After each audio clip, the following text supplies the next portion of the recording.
Welcome to the Unapologetic with Janine McKinnon podcast, helping you step more fully into your feminine, unapologetic authenticity. I'm your host, Janine McKinnon, confidence and sexual empowerment coach, who went from the trenches of 2 kids under 2 years old, feeling exhausted, overwhelmed, disconnected, and resentful, to creating a life I'm obsessed with, full of passion, presence, pleasure, and playfulness.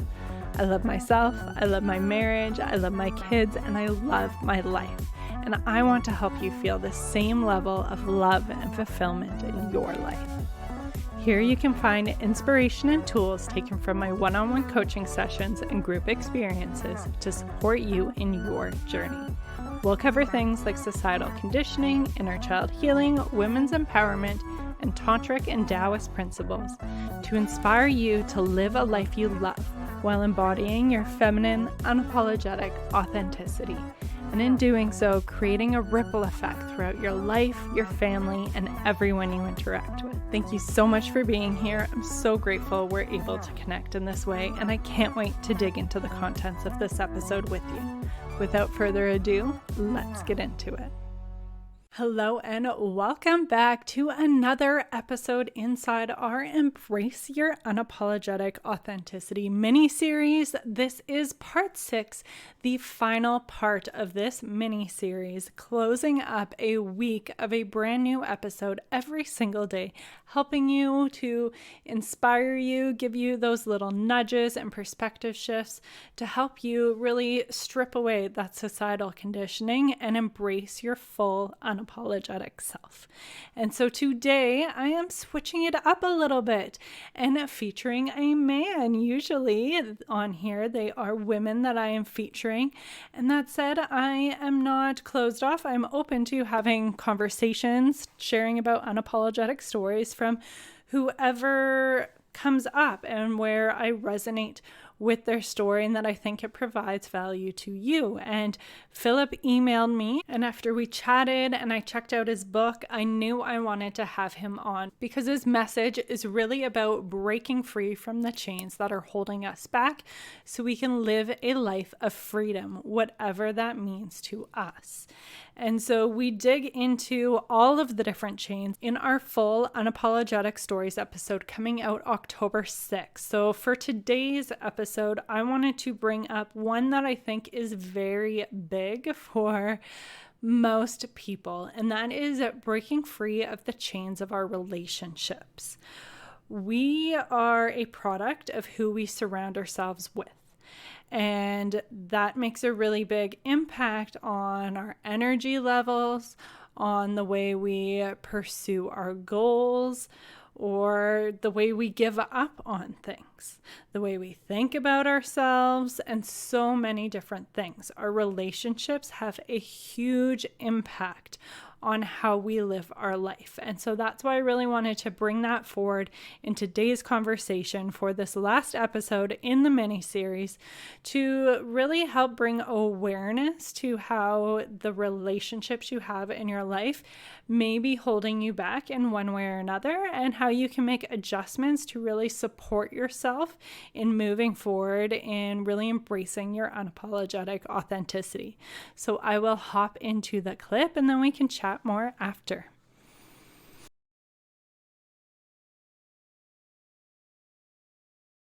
Do you want to keep spending time with that person if they are not fueling you? Because if we spend time around people who, all of their conversation is negative, that has an impact on us. It drains us, it makes us feel horrible. And there's no point in that. If we're feeling like we're in a 9-to-5, we're not fulfilled, nothing's changing, we have a vision for something else, it may not necessarily be the work that's getting us down, it might be the people. Then there needs to be a change. So relationships are one of those 10 chains. And yes, it may be friends and family as well. If we're trying to grow and change as people, maybe we outgrow the people we're around because they're on a different journey. They're on a different path. Some of the people that I grew up with, yes, I don't speak to them anymore because we've gone our separate ways. I fired one of my biggest clients because the relationship was negative. yes, the revenue and the money was great, but the situation, the type of work, the fact that every time the phone rang, I picked it up and I was like, I'm filled with dread. I don't know what he's going to ask. I was like, that's not helpful for me in terms of feeling comfortable in what it is that I'm doing and trying to build my way towards the goals and dreams and visions that I have for my life. So yeah, relationships is one of the big ones. Our relationships really are a huge aspect of our life, and they can be something that really fuels us and supports us and energizes us. And when we have conversations or different experiences with our friends and family, we can leave feeling so fulfilled and like our self-care cup is really filled up. As we are community-based beings, as I think I've touched on a few times in this mini series, we really do need those connections. And so that's why it's so important that those connections, both the people that are in our lives and the way we choose to relate with them, are aligned with the vision we have for our life. And this is going to look different based on what those particular relationships are. So I have said time and time again, the person that we decide to partner with for life is the biggest decision we will ever make. That will make or break things. That will make it so if it is a supportive person, we feel those highs so much more. We are able to celebrate and be uplifted. And when things are challenging, when we are in those building stages, we are able to support each other and lift each other up and continue to co-create that life that we are really wanting to create. On the flip side, if it's perhaps not the best choice, it's going to make those challenging times so much worse. And it's going to make those high moments really not feel so great. We might not care too much to celebrate with them. Perhaps we rather spend our time in other places where people recognize us for our brilliance, and we're not really wanting to go home to that. And so that's not exactly supportive for our life. And so that's why it is so important, not only in choosing the right person, but maintaining the relationship as a conscious relationship where we are continuously communicating, staying connected, and supporting each other so we can, again, really co-create that life that fits our aligned vision as a couple. Now, there's our other family dynamics. Family dynamics are very, very tricky. And I'd say when it comes to friends or family, it may be easier in a way if it's very toxic. And why I say easier in a way, it makes it easier to make the decision of whether or not these people should be in your life or that your relationship needs to change. And what that's going to look like will definitely vary on what feels right for you, what those different dynamics are. Family is a tricky one because this is something where these people are generally going to be in our lives in one way or another. If it's on more of that extreme case where they are no longer in your life, you're still going to hear about it.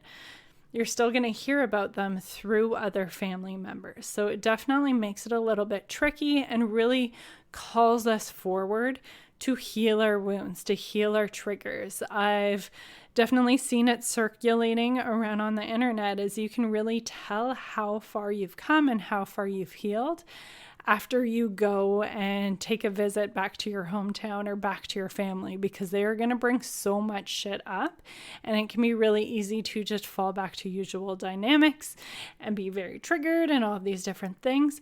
Or you may notice, oh, you uphold yourself in a different way. There's a lot of resistance to that because they're not used to relating to you in this way, yet perhaps you notice that, yes, there may still be some triggers going on, but it's not to the severity that it once was. And so that's a really neat indicator for how you are with that inner child healing, with looking at all of those inner dynamics and triggers and things like that. Now, that said, we may want to look at adjusting these relationships, and that could be choosing to only talk about certain topics with them, choosing how much time you have with them or how often you communicate with them, and finding a balance that really works for you, and in being able to have these people in your life in a way that really feels good for you. So friendships are this whole other set, and I think we put a lot of pressure on ourselves when it comes to the history we have with people.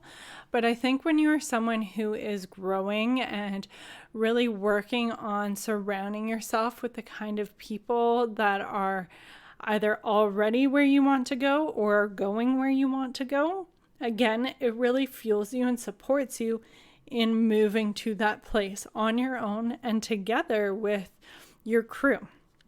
Now, if it's someone who you have history with, but doesn't necessarily have that shared vision, and perhaps they bring a lot of negativity to different conversations you have, whether or not it's related to your goals.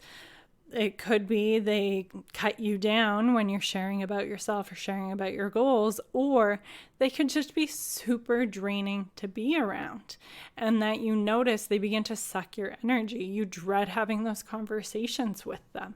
And so that's something to look at. And then there is another area as well, is and really embracing your queen energy and embracing the standards that you uphold for yourself. It's also upholding those around you to those standards, and do they measure up?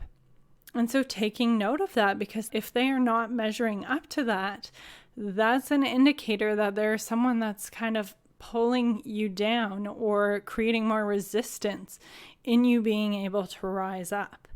And so these are all different things we need to be aware of when we are being very purpose-driven and very sure of how we want to create a life we truly want to thrive in, and look at how our relationships are keeping us chained down and how we can make those different adjustments. And Rachel Rogers talks about this as well, and I mention it in the full Unapologetic Stories episode.